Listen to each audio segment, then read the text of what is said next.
Oh sorry, I was just trying to help you. معاف کیجیے گا، میں تو صرف ان کی مدد کرنا چاہ رہا تھا. نبیل ایاز داؤد کی آنکھوں کے سرد تاثرات دیکھ کر ایک دم پیچھے ہوا تھا. اس نے ایک نظر اس کے پیچھے اس سنہرے وجود پر ڈالنی چاہیے تھی، پر وہ غیر محسوس طریقے سے اس کو اپنی پشت کے پیچھے چھپا گیا تھا. اوکے باس. داؤد ہاتھ ملاتا آگے بڑھ گیا تھا. اس کے جانے کے بعد وہ پیچھے پلٹا تھا. تم کیا کر رہی تھی؟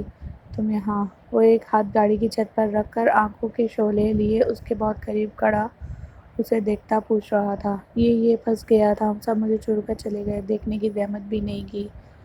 آپ کی بلا سے کوئی مجھے اٹھا کر لے جاتا. آپ تو خوش ہوتے نا. جان چھوٹتی آپ کی مجھ سے. Just shut up عبیر. اس سے پہلے کہ وہ مزید بولتی وہ ایک دم انگلی اٹھا کر دہاڑا تھا. اس کی دہاڑ پر عبیر کی آواز ایسے بند ہوئی تھی جیسے کسی نے چلتا ہوا ٹیپ بند کیا ہو. اس کا دل اچھل کر حلق میں آیا تھا. عبیر نے اپنے بہت قریب ان شعلوں میں جلتی آنکھوں کو دیکھ کر اپنی آنکھیں جھکائی تھیں. آواز نہیں دے سکتی تھی تم؟ فون کہاں ہے تمہارا؟ ویسے تو 24 گھنٹے تم اور ایمی فون پر لگی رہتی ہو. وہ اس کے چہرے پر آنسو دیکھ کر تھوڑا نرم پڑا تھا، پر اس پر آیا غصہ اسی پر اتارنا ہمیشہ کی طرح داؤد نے اپنا فرض سمجھا تھا.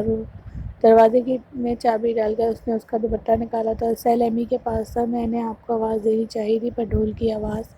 وہ دھیمے لہجے میں بول رہی تھی جب وہ دوبارہ اس کی بات کاٹ دیا تھا. چلو اب کہ وہ اس کا ہاتھ تھام کر جھٹکے سے اسے لے کر آگے بڑھا تھا. وہ حیران پریشان کبھی اپنے ہاتھ میں اس کا ہاتھ دیکھ رہی تھی، کبھی اس کے چہرے کو. وہ لب بھیجے ناک کی سیدھ میں دیکھتا چل رہا تھا اور وہ اپنا دھڑکتا دل سنبھالنے کی کوشش کرتی اس کے ساتھ چلتی جا رہی تھی. ایمی عبیر کہاں ہے؟ تانیہ نے اس کے آس پاس دیکھ کر پوچھا. ہمارے ساتھ ہی تو آئی تھی. وہ بھی حال پر طائنانہ نظر ڈالتی بولی تھی. پر وہ کہیں نہیں تھی. لیکن میں نے تو اسے دیکھا ہی نہیں ہے ایمی، تانیہ نے اب متفکر لہجے میں کہا. پھر وہ دونوں زید کے پاس آئی تھی. وہ دیکھیں آپ ہی. ایمن کی پرجوش آواز پر ساری نگاہوں نے انٹرسٹ کی طرف دیکھا تھا. بلیک فل سوٹ میں داؤد یوسف آف وائٹ اور گولڈن امتزاج کے گھٹنوں تک آتی شرٹ پر ہم رنگ غرارہ پینٹس، اس پر آف وائٹ گولڈن رگوں سے بھرا دوپٹہ ڈالے عبیر عادل کا ہاتھ تھامے ہال میں داخل ہو رہا تھا. فوٹوگرافرز جو پہلے سے ہی الرٹ کھڑے تھے اس منظر کو قید کرتے گئے تھے. کہاں تھی یہ داؤد؟ زید نے آگے بڑھ کر پوچھا. داؤد نے فوٹوگرافرز کی طرف ہاتھ اٹھایا تھا. وہ اپنا کیمرہ نیچے کر گئے تھے، پھر دھیرے سے اس کا ہاتھ چھوڑا تھا. کچھ نہیں یار. عبیر کا دوپٹہ گاڑی کے دروازے میں پھنس گیا تھا. وہ ایمن اور تانیہ کی طرف بڑھی تھی. اوہ مائی گاڈ ابھی تم اور بھائی دونوں ایک ساتھ کتنے زبردست لگ رہے تھے. ایمن کے بولنے پر اس کا دل الگ لے پر دھڑکا تھا. تانیہ چونکی تھی. پھر اسے کسی نے آواز دی تھی. بکواس نہیں کرو. تم جاؤ اپنی اونچی دوست کے پاس. میری کیا پرواہ تمہیں؟ وہ باقاعدہ ناراض ہوئی تھی اس سے. تمہیں میں اپنے بھائی کے حوالے کر گئی تھی تو پریشانی کیسی؟ دیکھا کیسے ہاتھ پکڑ کر کسی کی پرواہ نہ کرتے ہوئے تمہیں اندر لائے ہیں. ایمن کہہ کر بھاگی تھی جبکہ وہ اسے مارنے لگی تھی، اور اس سارے وقت میں وہ کسی بے باک نظروں کے حصار میں رہی تھی. یہ کون ہے؟ نبیل ایاز اب لائبہ کے بھائی سے پوچھ رہا تھا. کزن ہے میری، زید کی بہن. فرحان نے اس کے ہاتھ سے لائٹر لے کر کہا. کیا ہوا یار؟ خیر ہے نا؟ فرحان نے اس کے کندھے پر ہاتھ رکھتے اس کی نظروں کے تعاقب میں دیکھا تھا جو عبیر کو فوکس کیے ہوئے تھا. خیریت ہی تو نہیں ہے؟ بے باک نظریں انبس اسی پر جمائے وہ دھوئیں کا مرغولا اڑاتا بولا. لائبہ جس سے زید کی شادی ہو رہی تھی زید کی ماموزاد تھی. فرحان لائبہ کا بھائی تھا اور نبیل ایاز اس کا نیا دوست. Excuse me ma'am please. آج ولیمہ تھا. وہ گرین اور گولڈن امتزاج فراک اور گولڈن شلوار اور ہمرنگ بڑا سا دوپٹہ شانوں پر ڈالے، کانوں میں بڑے بڑے جھمکے پہنے، بالوں کو آج سائیڈ مانگ بنا کر جوڑے میں مقید کیا ہوا تھا جس سے اس کی سرائی دار گردن مزید واضح ہو رہی تھی. آج وہ داؤد یوسف کی گہری نظروں کے حصار میں تھی اور اس کے ساتھ ہی کسی بھی اس کے وجود کا طواف کر رہی تھی. جی. وہ اچانک اس کے سامنے آیا تھا اور وہ ایک دم بریک لگا گئی تھی. آنکھوں میں اجنبیت لیے وہ اسے دیکھ رہی تھی. آپ نے شاید مجھے پہچانا نہیں. نبیل ایاز کی نظریں اپنے چہرے پر دیکھتی وہ غیر آرامدہ اٹھتی کندھوں سے اپنا دوپٹہ ٹھیک کر رہی تھی. ایک تو ٹیلر نے پیچھے سے اس کی شرٹ کا گلا فراق تری سے بڑا کیا تھا اور اوپر سے ایمن کی ضد پر اسے جوڑا باندھنا پڑا تھا. جی نہیں، میں اجنبیوں سے بات نہیں کرتی. ایک نظر اسے دیکھتی آگے بڑھنے کو تھی جب وہ پھر سے اس کے سامنے آیا تھا. حالانکہ ہم اجنبی بالکل بھی نہیں ہیں مس. وہ بول کر ایسے رکا تھا جیسے وہ اسے اپنا نام بتائے گی. میں نبیل ایاز. کل گاڑی میں آپ کا دوپٹہ نکالنے میں آپ کی مدد. نبیل بولتا بولتا اپنی بات ادھوری چھوڑ کر چہرے پر چھائی ناپسندگی دیکھنے لگا تھا۔ اوہ تھینک یو، وہ روکھے لہجے میں کہتی آگے بڑھنے کو تھی جب کسی نے اسے پکارا۔ عبیر تم یہاں کیا کر رہی ہو؟ زید کب سے تمہیں وہاں ڈھونڈ رہا ہے، وہ ہمیشہ کی طرح خشمگین لہجے میں بولا تھا۔ اس نے سر اٹھایا تھا، وہ اسے نہیں نبیل کو دیکھ رہا تھا جس کی حریص نظریں عبیر کی شفاف گردن کو گھور رہی تھیں۔ داؤد نے دانتوں پر دانت جمائے تھے۔ وہ جا رہی تھی، اسے ایک نظر دیکھتی وہ وہاں سے غائب ہوئی تھی۔ نبیل ایاز کی نظروں نے دور تک اس کا پیچھا کیا تھا۔ مسٹر داؤد اب اس سے مخاطب تھا۔ اس نے اپنے ہاتھوں کی مٹھیاں بھینجی تھیں۔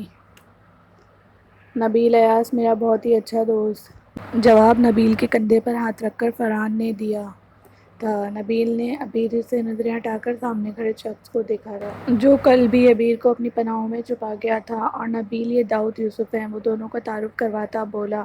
داؤد ہنوس لب بھیجے اسے گھور رہا تھا۔ فرحان آئندہ اپنے ان مہمانوں کو گھر کے اندر لانا جنہیں فیملیز کی رسپیکٹ کرنا آتی ہو۔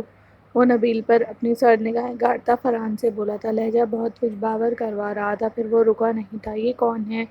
نبیل نے ناگواری سے اس کی پشت پر نظریں جمائے پوچھا تھا۔ زید کا کزن ہے، ایس پی داؤد یوسف۔ اس کے بتانے پر نبیل چونکا تھا۔ S P? اب وہ فرحان کو دیکھ رہا تھا۔